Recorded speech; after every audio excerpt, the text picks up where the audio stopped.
Now tuning in to Earbud Media. Audio for everyone.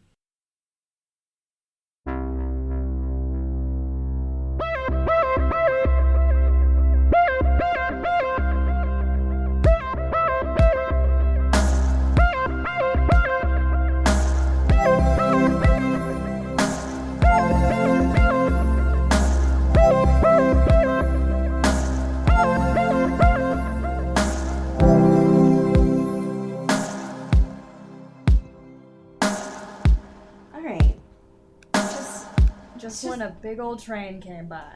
That was me, sorry. That was me throwing my voice. I just wanted to say hi.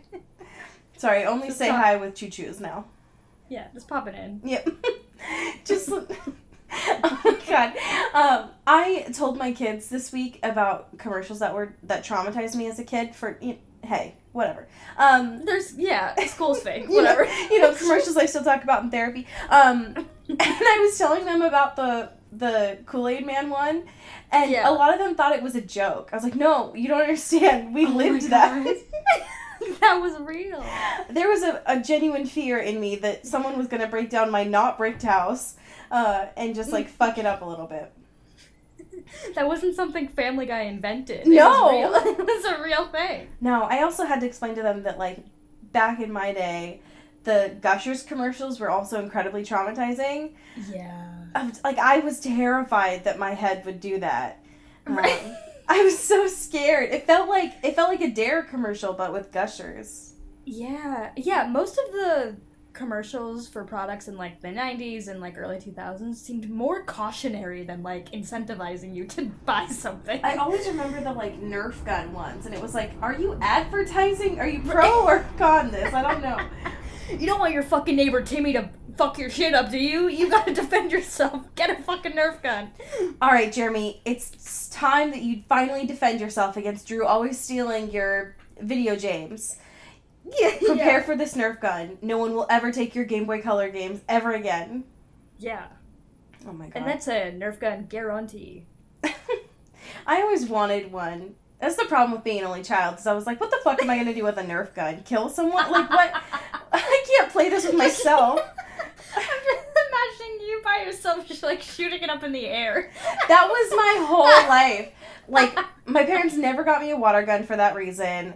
It was a balloon fight with whom? Sorry, with whom? It was, literally, I remember so many parts of my childhood where, the backside of my house was concrete, and I would always, hit a ball and, play it with myself. What the fuck is that? What kind of latchkey kid bullshit is that? Friends? Listen, shut up. Stop. Obviously, I had friends, Cody. Obviously. Just sometimes... I just liked playing hacky sack by myself, okay? Listen, sometimes a bitch just wants to play ball with ghosts, alright? It's not that big of a deal. Obviously, I had friends, you disrespectful fiend. So rude. I was called to the other side from a very young age. That's true. Yep, that's true. I was playing dodgeball with the fucking Mothman. What I would give! Oh my god. The image on the cover of my memoir is going to be me playing dodgeball with the Mothman. Yeah. And you fucking guys have, the sweatbands going on and, shorts. Exactly. Very good. Fucking the cover. Anyway, welcome to the podcast. Oh, yeah. Hi. Welcome to Into Twilight, where we, in an audio medium, play tetherball with cryptids. Yeah. Yeah. I mean, am I wrong? No. I thought about it, and you're right. What was your favorite recess activity? Oh, boy. Were you a tetherball bitch? You said that so, I don't know about tetherball bitches. I mean, they were, though. I might have talked about it on the podcast, but I did help get dodgeball banned from my entire elementary school. Whoa! I don't remember this. Because we decided that dodgeballs themselves were not hardcore enough. And so we started using other balls, including soccer balls, fuck yeah, basketballs. Hell yeah. And which was incredibly harmful and bad. Yeah, and that's so concussion that school, territory. yeah, absolutely. And I'm sure people got fucked up. It was all just like a Blades of Glory thing for me. I was Oh just my really God. riding on the high, you know? Hell yeah. I feel that. Yeah, but then they were like, no more dodgeball at any capacity. We're like, fair enough. Oh, man. Yeah. It's a narc move, but it's pretty badass. It's a public safety concern, I'd say, that you finally I'm not gonna addressed. say I was the one who, like, suggested it, but did I play along? Yes, absolutely. That's fair. Listen, you gotta do what you have to do. Elementary Right. school politics are bullshit, so... Right, I'm trying to get some fucking street cred out here, you know what I mean? Like... At least your street cred has that public safety concern on there. My street cred Sure. was doing what I feared the most, which was dancing, because the clique I was in danced to 1-2 step, as you do. Yes!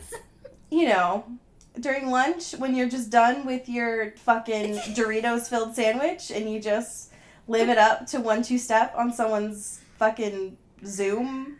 Oh my god.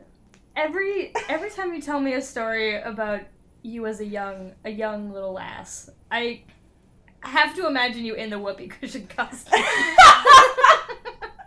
And so just you dancing your little heart out to 1-2 step in And a it whoopee was- cushion costume is the greatest picture my brain has ever conceived of. Oh my god. Here's what I'll say. All of my other friends, dancing, for sure. Me, Sure. a very convincing step, I'd say. Right. Trying her best, for sure. A very convincing side-by-side sway. I'll say Right, that. Yeah. A lot of sways. And also, like, a literal sway, you know? He did end up showing once for our lunch.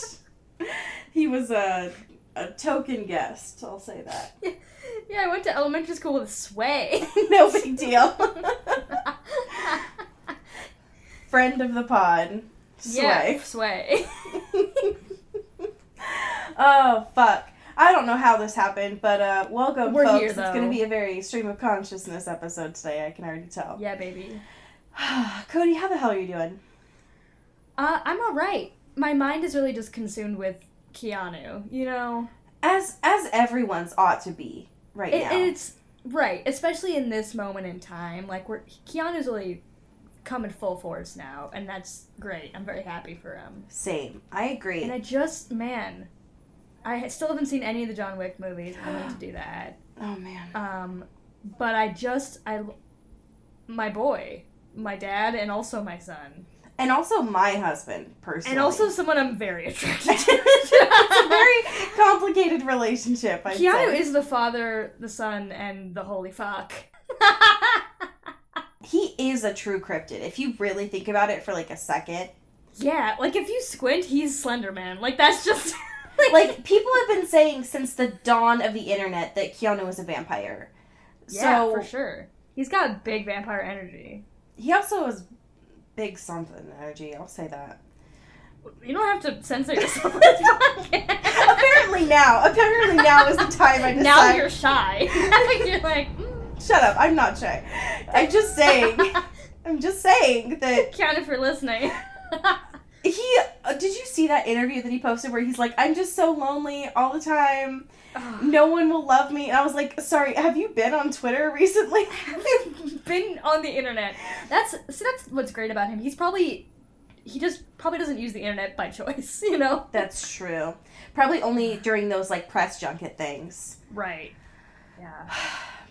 It's come to my mind recently how fucked up press junkets are. And I feel bad.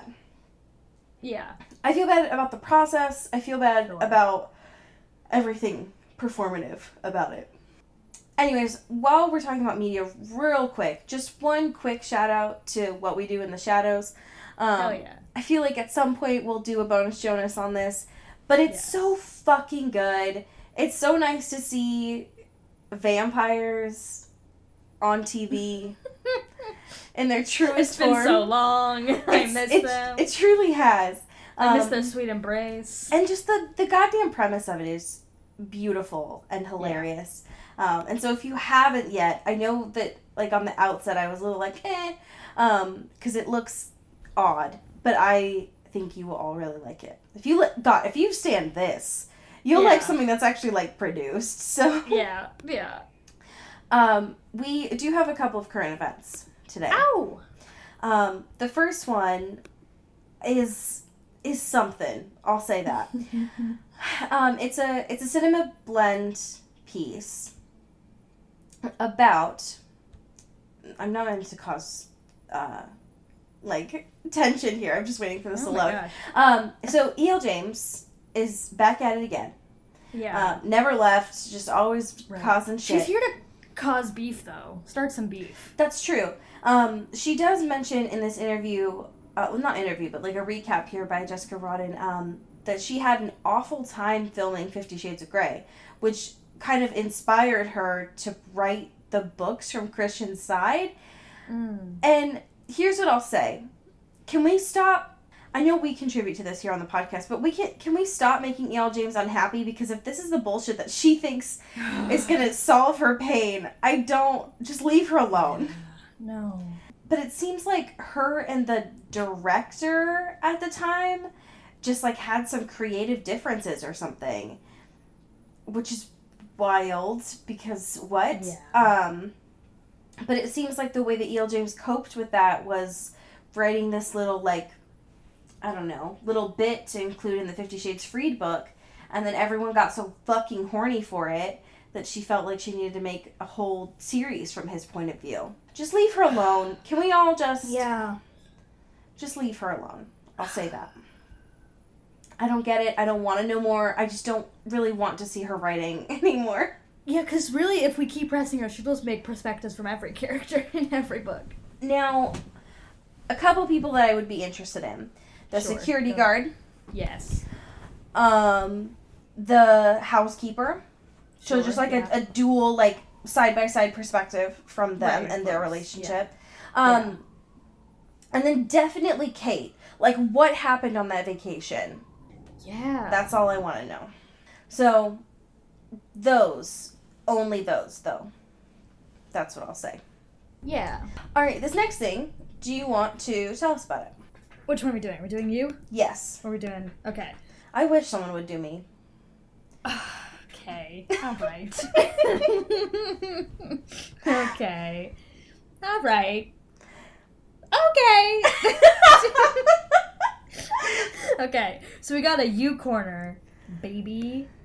Welcome. That's actually relevant to what we're talking about in this episode. Yes. Because the whole cast for the next season of You has been confirmed. At least the main people. Which seems to already be more people than the first season. It does. I agree.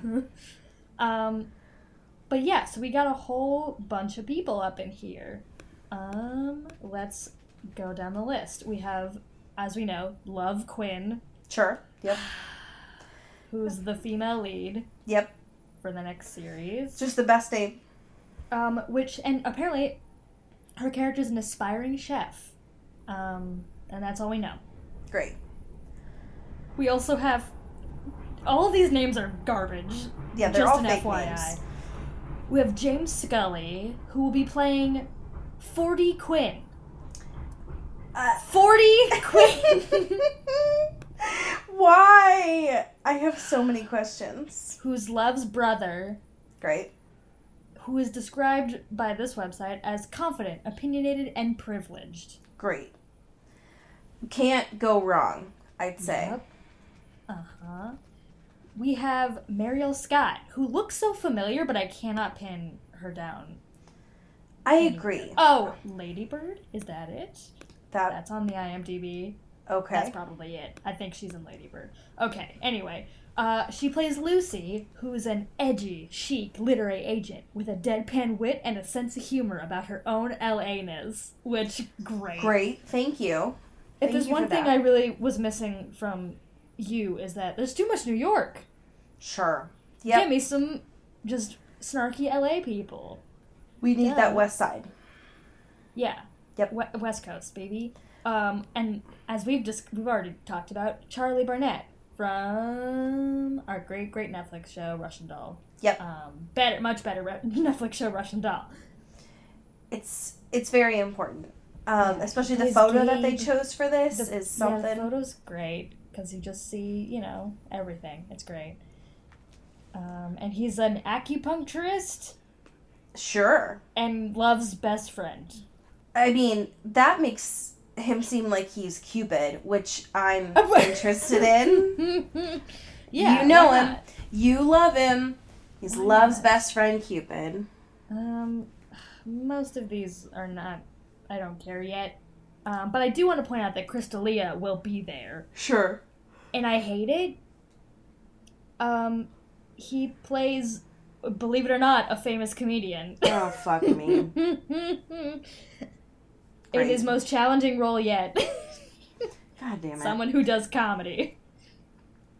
I mean, that is a pretty rough role, so I'll say that. Yeah. The one that really struck me about this is right underneath that, Jenny Ortega, who Yes. I needed to scroll her IMDb page while you were talking, because I was like, why the fuck do I know who this is? Mm-hmm. So she had quite a Disney come up, which I think is why I recognize her face. Yeah. Also in just like Iron Man 3, RIP, Yeah. and stuff like that. But if I'm gonna be honest, I feel like I unfortunately might know her from, I think it was Awesomeness TV is where I might have seen her face a couple of years ago. But I did want to show really quickly, because she did grow up in the Disney era. I did add something to our notes really quick Oh no. of Oh shit! when she was in Stuck in the Middle on Disney Channel. It's very like J14-esque, which is a lot to handle. Yeah. That smile is really something. That outfit. There's a lot going on here. I agree. Yeah. So when I was looking at dates for season 2, it seems like July, Yeah. Maybe. which is really coming up close. So Yeah. who knows? But I mean, goddamn, that's all I'll say. Yikes, Yikes! Yikes! Yikes! for sure. Would you like to segue us into Fashion Corner? Hell yeah! Thank you. Pew pew pew pew! Pew pew pew pew! We're Buckle here. up! We're here. We're pulling up. You should have had your seatbelt already buckled because we were in the car, but we have arrived. You can take them out now, actually, because we are in K-Stu Fashion Corner. Yes. Hot, pressing, breaking news. K-Stu bleached her eyebrows, And goddamn, it's a look. and it's the best thing that's ever happened to me. It's the fashion in here is powerful. She's wearing. There's another angle of this picture that you sent that's because she's wearing a button down, but nothing underneath. So it's just when people wear blazers with nothing underneath, it's that energy of just hey, my boobs are here. Yes. Welcome. Welcome to It's space. that vibe. She's got her hair's grown out a little bit. They're still blonde, but there's some dark roots coming in. She's got a great eye makeup situation going It's on. honestly beautiful. It's potent, and I'm into it. And I've been, every time I'm hey, I should bleach my eyebrows again, I'm no, don't do that. And then fucking this shit happens, and I'm well, Well, maybe. it's the stars, I have to do it. Right. Yeah, it's honestly a beautiful look. Too Yeah. powerful. Yeah. Given a lot of Killing Eve vibes. I Yeah, love it. Too fast, too furious. Honestly, that's probably the best thing you've ever said. Thank you. I You're created it myself. TM. No one's ever said it before. No takebacks. No, it's mine. It's all mine. Thank you, K-Stu, for being a true visionary. Yeah. You're great. Always. Every week. The last thing that I have here is just a weird piece of Holly Weird trivia. And so it's been a while, I think, since we talked about our pets and who he's with now, who he's loving on, those kinds of things. Yeah, because he's been under a bit of a dry spell, it feels like. That's true. Because he's just been sad. Eternal sad boy. Yeah. Listen, when FKA just leaves, you gotta, you have a mourning time of a long time. It's only appropriate, I'd say. Right. That's what she deserves, Yep. So, he's been with Suki Waterhouse for a hot minute now. Mm-hmm. And I did not realize until looking at this article here that Suki Waterhouse is someone that I know. Not like personally, that'd be funny. But she like dated Bradley Cooper, which connects our paths to the A Star Is Born universe, which I wasn't expecting. But also, Suki Waterhouse is, or I guess I should say was, Right. in Detective Pikachu. Yes, she was. What the fuck? What? She was also in a movie with Hari Neff. That's wild. She was in Assassination Nation. Oh my god. Yeah. What? It's all coming together. I know, everything's connected. Everything. That's what I've been saying. Oh my god. That's what I've been saying. Why won't anyone listen to me? Also, like, I can't believe she was dating... Like, she's so young. I know. That shouldn't be allowed. Yeah, she's... Bradley Cooper's an old man. True. So, Suki Waterhouse is 2 years my senior. Yeah. What the fuck? Yeah. Bradley Cooper could be like my dad. Yeah. Not true, Or, but, like, maybe. Maybe you could fuck Bradley Cooper. Yeah, or he's daddy. I don't Yeah. know. But it's still a lot to handle, Yeah. I would say. Yes. The fact that everyone in Hollywood has basically fucked, if by proxy, is a lot for me to personally handle. Okay, so we do have a question here. Ow. It's from someone whose name I don't know because they don't pay us money. Yeah. The question... I don't know how to read. I don't know how to read either. The question is, what are the odds of Beck installing Touch ID on her next phone? Well, a little late for that, it feels like. Yeah, I don't... Well, one, that, but also how the series ends. Yikes. Right, that's what I'm saying. Oh, okay. I thought you were Like, just she like the phone can't. was already taken, but yes. No, because she's dead, Allie. I remember. I could never forget. Oh, I could easily forget, I feel like. That's... I try. Yeah, I feel like, I don't know, like, just the way that no one in these series have any, like, password protection, like, two-factor authentication, like, is bananas to me. How do you live your life like that? I agree. That... How are you always just... You're gonna get hacked. That's just by breathing. That's it. Right. The idea of not having any of that really stresses me out. Right. Like, people really are out here with the password. Oh, God. Like genuinely. And that makes me so nervous. Like, I nervous worry for them. about people. Yeah, exactly. Yeah. I don't like it. And Beck That's is for one of sure. those people. And that's it. You know, she died because of it. Well, that's... And also a lot of other things. But that was part of it. Yeah, I mean, if you really think about it, it was definitely... Break it down. It was definitely the security issue there. Yeah, That's the for sure. phone stabbed her and not Joe. Yeah, the phone locked her in that glass cage, not Yeah. Joe. No. God. Yeah, but I mean, I hope the next victim maybe cares a little bit about their security or their privacy. Just, like, turned on their Find My iPhone and was like, what the fuck? Sorry. Oh my god. Just sends the sound while Joe Yeah. is, like, looking at her fucking email and just, like... It's like pisses his pants. echolocation. Exactly. He's reading the signals in the air.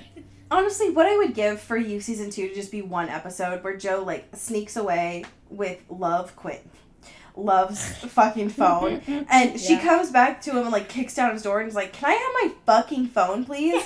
My monthly payment costs, like, $90 on this thing. Do you know how expensive iPhones are? And just, like, goes into him. Or, like, Joe comes out and is like, hey, can you just put your thumb on there real quick? Can I get your face real quick? I just really need to disable that turn off feature to lock the screen. Yeah. I mean, fuck, speaking of glass cages, should we just, like, fucking dive into it? Let's get into it, Alright. brother. Thank you. So, chapters 9 and 10, still consistent, I would say, with the TV show. Yeah. But, unfortunately, background information that I don't know I needed. Very boring. I also agree with that. Thank you. It's about time. Agreed on something. Finally, for the first time in almost 3 years. I was thinking about that. So our show anniversary is in November. Like, our show's birthday is in November. Which means that, like, right now, our show's 2.5 years old. Stop it. You stop it. What? You did this. Stop it. That's true. You can't tell me to stop it when everyone we're starting it. When everyone, interviews me and is like, tell me more about the history of the podcast, I'll be like, well, it was all this great idea I had once. I dreamed it and I was like, Cody, you need to get in here. In fact, you could call me the home soda man of podcasts. Oh my god. I couldn't think of a worse title for a person. I agree. The douchiest of titles. Absolutely.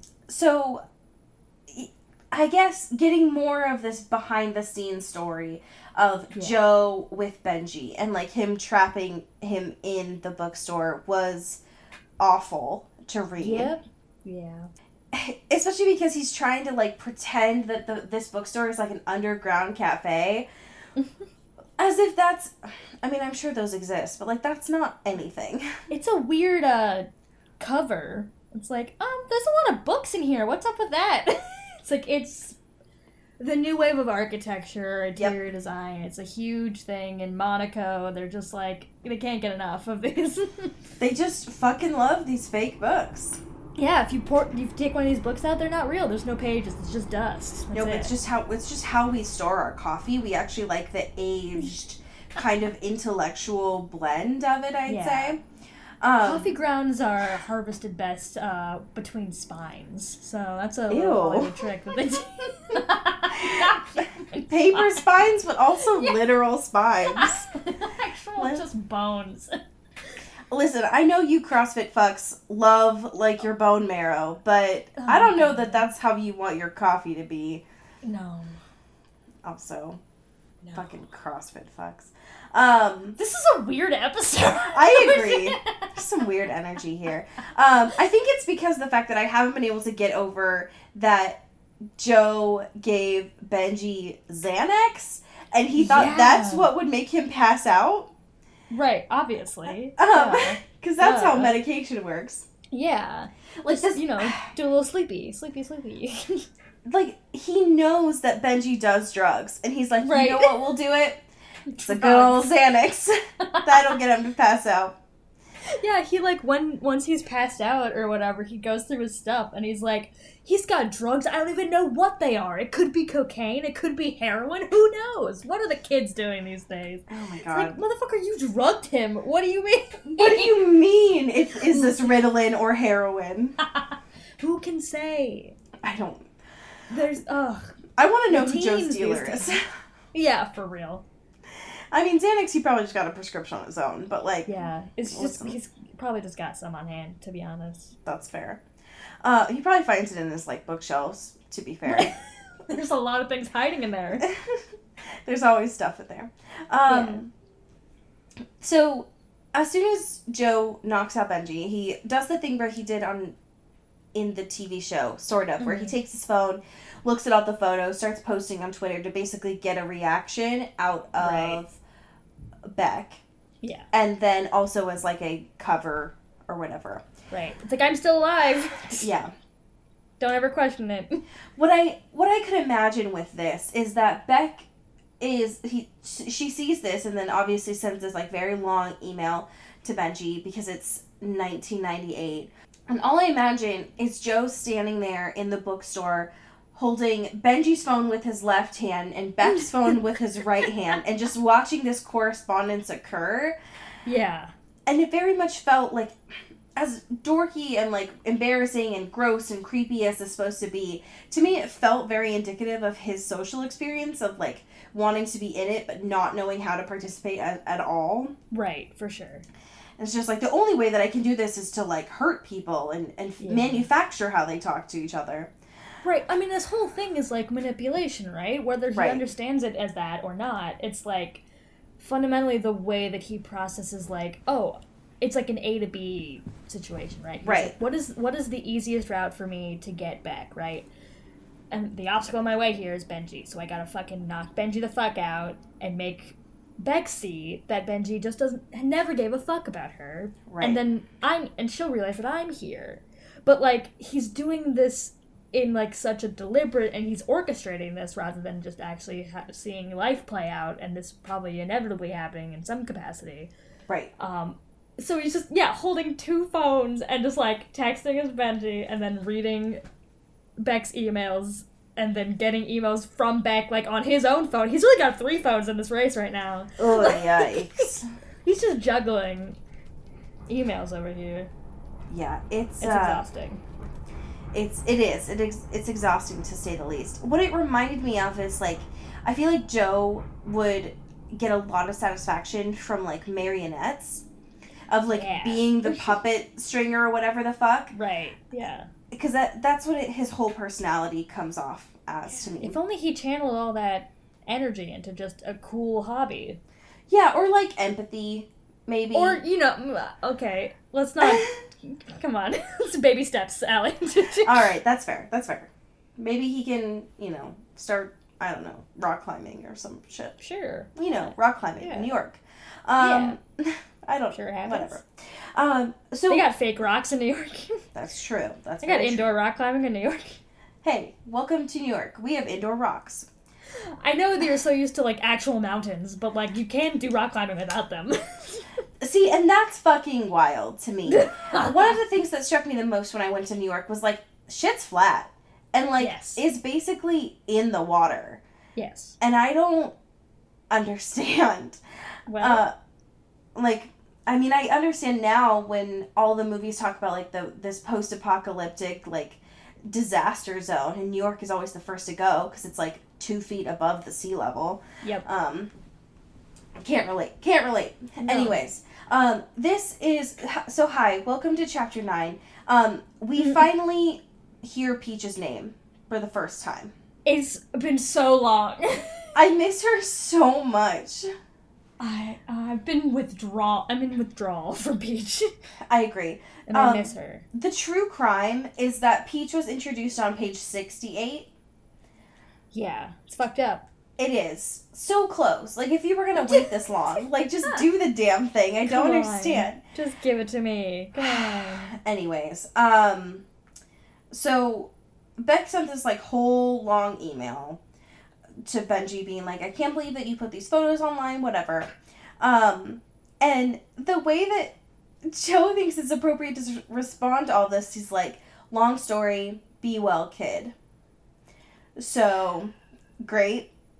Nothing like your fuckboy telling you to just like calls you a kid, Right. What's sport? Yeah. Super complicated. Yeah. Super complicated. Talk later, bud. It's like, what the fuck? I guess, you know what? Wasn't all sport in The Great Gatsby basically just Gatsby That's being true. like, alright, I know you want this to happen, but it's not gonna happen, bud. That's true. You're right. There's some sexual tension there. I mean, the green light? Are you kidding me? Come on. Oh, listen, I fucking teach English. What are you saying? I know this. I know this stuff. Come on. There's some tension there. That's true. Something going on here. Okay, so the end of this, Benji wakes up and he's like in the cage, but he doesn't know he's in the cage yet. He's like still waking up and he's like, oh my god, like, is this mahogany? This is so beautiful. And then finally he like opens the door to leave and realizes that he's like locked in a box. And it's like, oh man, come on. Just like, I was so excited. Home sodas. I got sodas to brew. It's just awful. Especially because in, like, true Joe fashion, when Benji starts freaking out, understandably so, the way that Joe responds is like, Benji, you need to calm down. I don't understand why you're freaking out so much. You're being totally uncool right now. You are overreacting. Benji, you're being hysterical right now. Yeah. You just need to, like, chill. Benji, fucking chillax, okay? I gave you a Xanax, for Christ's sake. Like, what the fuck? Did I lock you in a glass cage? Am I just tauntingly carrying the key outside where you can see it? Maybe. Sure. Maybe. But you need to fucking chill out. You're just being overdramatic. Yeah. Okay, so that's how Chapter 9 ends. Chapter 10. Apparently it's been 3 days.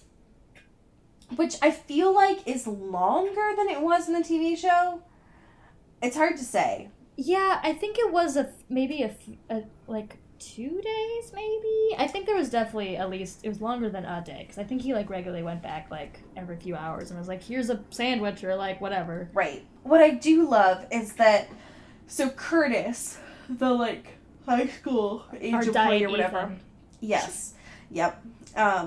Doesn't have a key. And so he's like, oh yeah, I definitely don't have to worry about locking a human being in the basement here. It's no big deal. No worries. It's the perfect crime. That's me, a criminal. Super good criminal. He does realize, though, that, like, to keep with this bit, he has to take a train to New Haven and, like, get money out of Benji's ATM card. Because he's trying to, like, keep up with this narrative that he's trying to create.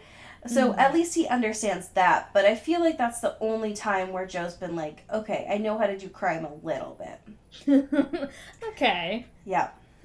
We do find out, though, that, like, an hour into the first day, Benji recognized who Joe was because he was in a cab and, like, they met before. And also that, like, he knows his name. And he's like, I'm reminded of the fact that you know my name, which is an obvious complication going forward. God damn it, Joe. You're just so bad at crime. You're bad at this. You're very bad at this. He does do the thing that he did in the TV show of, like, asking Benji his favorite books and then quizzing them on them. Yeah. Which is such a Twitter dude thing to do. Yeah. It's like, name 3 Joe of their is a albums. reply guy. That's so true. Yeah. Okay, so here's what I'll say. I agree with that. I also think that he gives me incel vibes. Oh, yeah. Come on. So, yeah. He's like everything I hate about the internet, basically. Yeah, he's just a beautiful cocktail of just the fucking bare bottom of humanity. Especially because he's having this, like, text thread with Beck, as himself, not as Benji, talking about, like, when they're gonna hang out tonight and stuff. And so he finally sends her this, like, be at this place at 8, and I don't want to talk to you anymore. And so she just responds with a smiley face emoticon, and then Joe, of course, because this is some semblance of technology, like, flips his lid and is like, there's no fucking way I'm responding to a smiley face, and I can't anyway.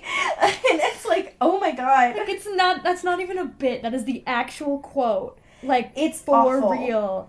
There's no fucking way I can respond to an emoticon. What do you think I am? And also, like... Some chump? Well, true. But, like, Beck wasn't probably trying to continue the conversation. That's basically her version of a thumbs up. So she wasn't looking for... Anyway. I also think it's interesting, in that same thread, like in that paragraph, he calls Benji princess, and like throughout this entire thing, he just uses like effeminate nicknames for him. Like he calls him a little pansy. He does a lot of stuff, and I'm like, what is the actual bit here? Like, what are you trying to project here, Benji? I know he's got beautiful hair, but like, what are you trying to say? Yeah. Joseph, stop. Stop No. with everything that you're doing. He's using that language specifically because Benji divulges that he can't have... he has allergies to shit. Yeah, right. Great. It happens. Yeah.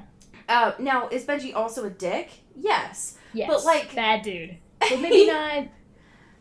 But, like, if Maybe he has... because of his allergies. Yeah, it's not... He's on asshole because he can't eat peanuts. Like, it's not... That's not...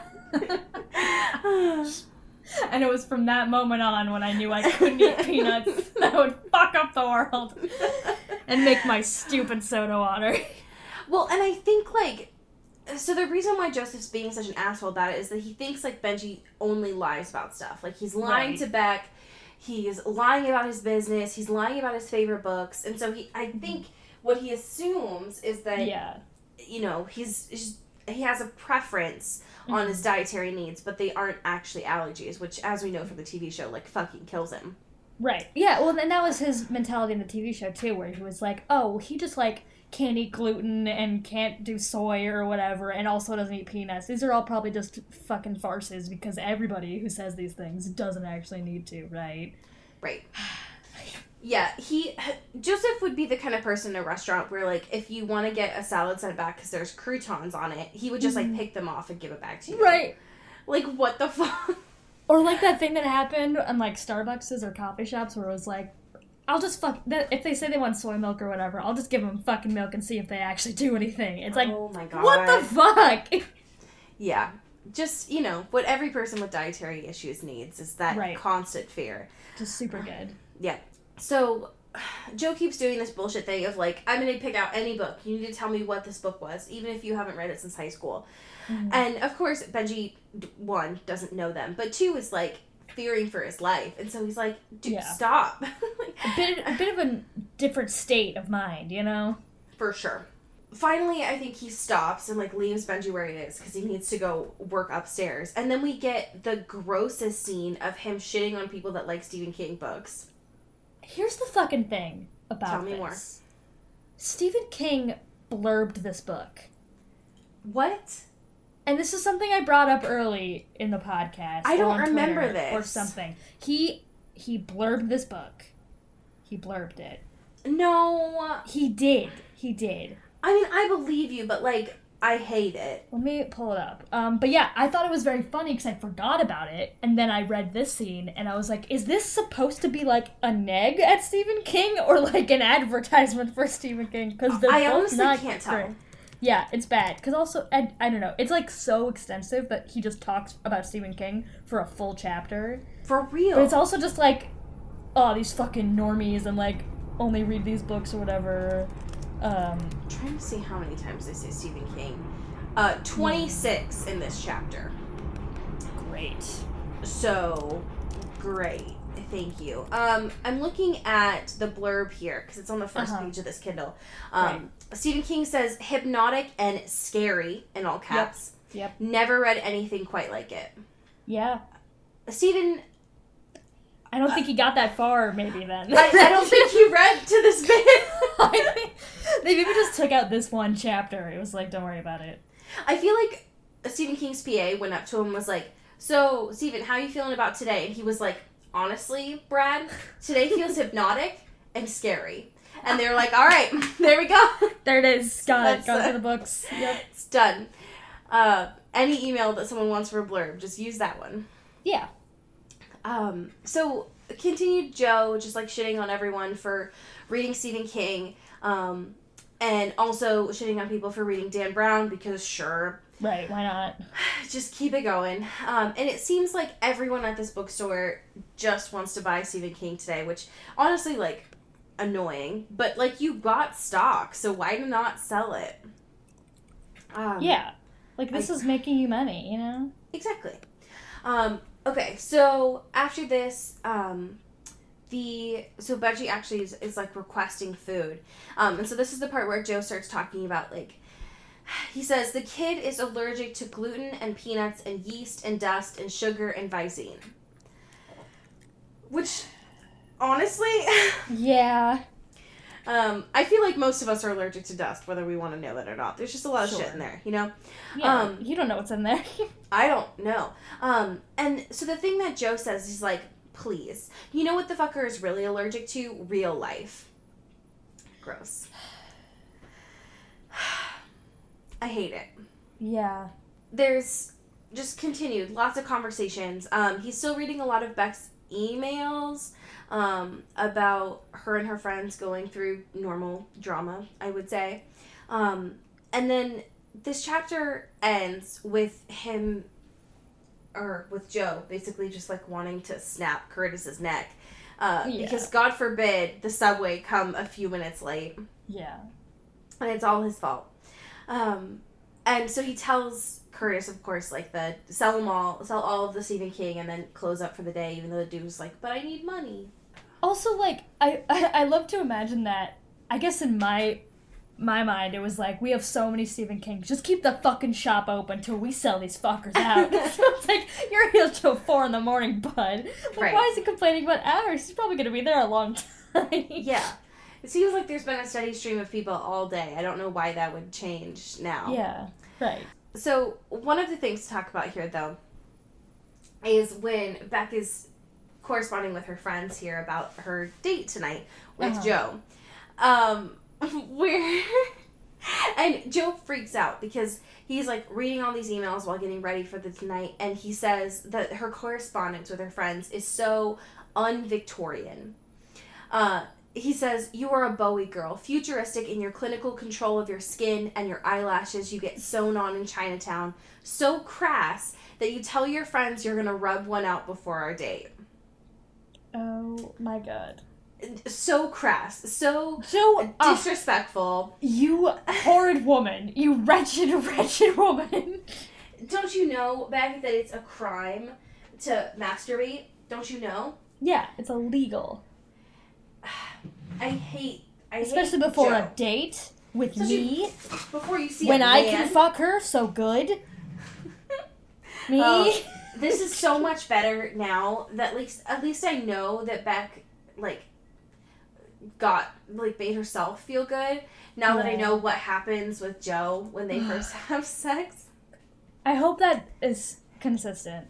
I hope In the that's in book. here. 'Cause Yeah, if- I agree. If he's like super good at sex, I'm gonna be very mad. It doesn't seem on brand for him. No, it doesn't. Yeah. So the end of this is Curtis showing up late, Joe leaving, and because he has 2 hours left before he's meeting Beck. So he needs to go do the damn thing. Yeah. And that's where we leave off here. Well. So where we just stopped at, we are 21% of the way through this book. Good lord. And so next week we've got chapters 11 and 12, but on my Kindle right now, we are on page 85 of 426. God. That's so much. Reading is difficult. Here's the thing. So all of my students, we read 15 minutes per class period, and so Yeah. on a good day, I read in all those times. So I get 45 minutes of reading done, which awesome.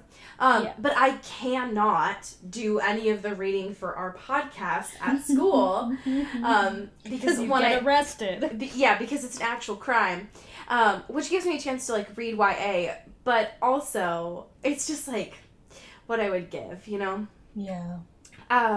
So we need to thank our patrons. Ow! And we received a request today, based on this awful and horrifying thing that was sent to us on Twitter. Good Of lord. it was a James Charles insert into the Twilight universe. So him instead of the other James, I think. Yeah. Yep.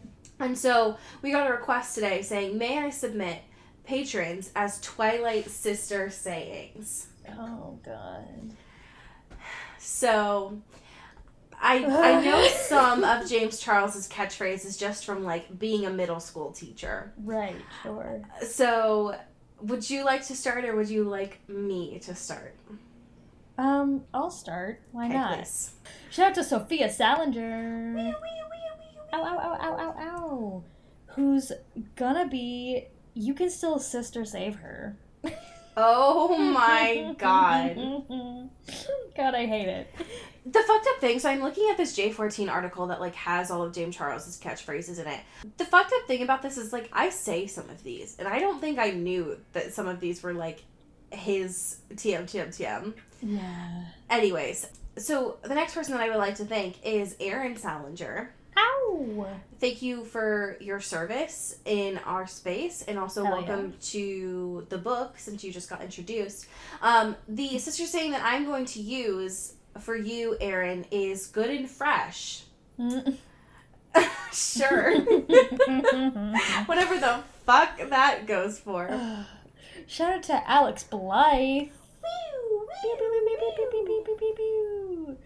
Who's gonna be... God, this is so hard to read. My brain is trying to translate it and I can't.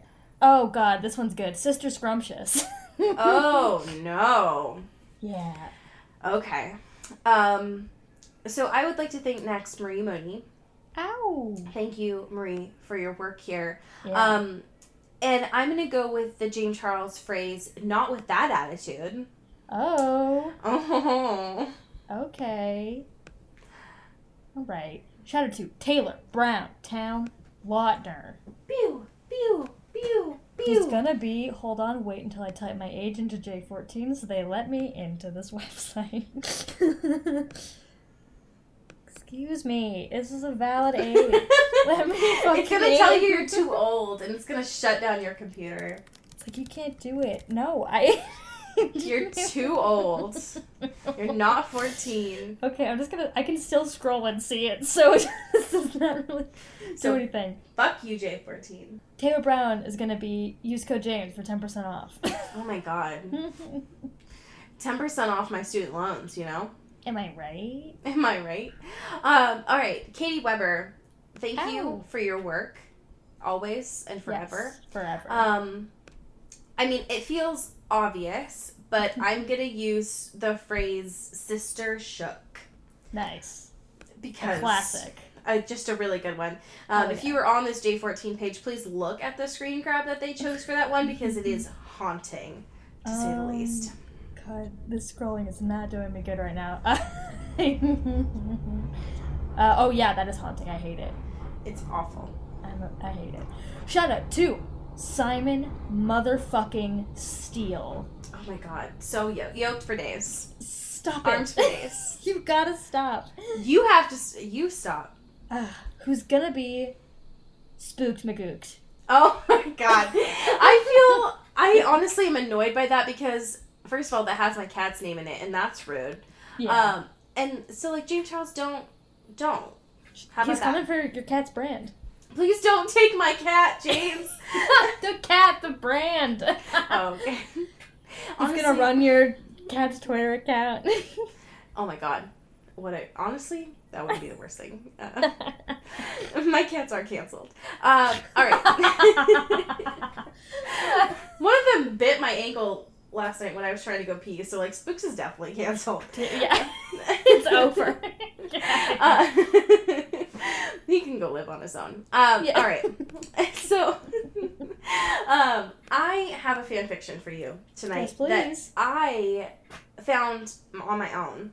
I'm pretty sure I haven't done this one before, but, like, honestly, it's been, like, 3 years, so sue me. This was published on December 23rd, 2012. It is titled Found by Extraordinary Invisible Lights. The summary goes a little like this. Belle looks for their meadow and finds herself witnessing 3 superheroes ready to rip each other's throats. She, being the undeniable klutz, trips and hits her head pretty hard on a rock. The 3 heroes find her, and Captain America himself decides to not leave her on the forest floor with extensive injuries. Tony's unwillingness to be damned. And this is in the Twilight and Avengers crossover section. Where the author says, disclaimer, I don't own the Avengers, and I certainly don't own Twilight. So, there you go. Alright. I stumbled back from the scene, hoping to just pass through without them noticing me. I suddenly remembered what I came to the woods for, and tried to push away the weight that I had been able to ignore as I watched the men before me. I tried to breathe more deeply in an attempt to stop the things I've been thinking about from rushing back. I noticed how dark it was, how eerie, but I shook my head and pushed away all thoughts of the bad things that could happen to me. Nothing could possibly break me any more than he already had. But of course, with my luck, I had managed to trip, slamming onto my back as my head hit a rock. I gasped with the impact, tears appearing in my darkening vision as I struggled to stay awake. I felt myself weakening, knowing that blood was definitely flowing from my head injury. Ugh, a civilian. I bet she was going to go and tell the press or something. I vote we call an ambulance and leave, a robotic voice stated with distaste. Another voice joined in, sounding annoyed. We can't leave a civilian injured, Stark. I think it'd be best if we brought her with us, care for her injuries before we bring her back to where she lives. Her injuries are too severe to leave her in the woods alone. Sorry, Spangles. Sort of forgot your hero complex. End scene. Can you imagine No. the crossover of the history? I don't want it. Alright, well. Put it back. Yeah, I'll just delete that from our history, and then we never have to think about it again. How about I that? will bleach our computers and call it a day. Fuck. Well, as we say in Seattle, Get bit. and get whipped. Wahoo! This is an Earbud Media production. You can find us on Twitter at Earbud Media and listen to the rest of our shows. You can find this show on Twitter at Into the Twilight, as well as intothetwilight.show. You can send us an email at intothetwilightshow@gmail.com. You can also become a sponsor of the show or buy some merch at intothetwilight.bigcartel.com. Our art is done by Maddie Padilla, who you can find at YourGhostHost44 on Instagram, and our music is done by Eli Krause, you can find at Eli Sauerkraus and KrausFilms.com. The intro and outro is by KB Smith, you can find at KB__Smith on Twitter. You can find Allie on Twitter at Into Wild Places, and you can find me at Dyke Discourse. You've been listening to Earbud Media Production. Earbud Media. Audio for everyone.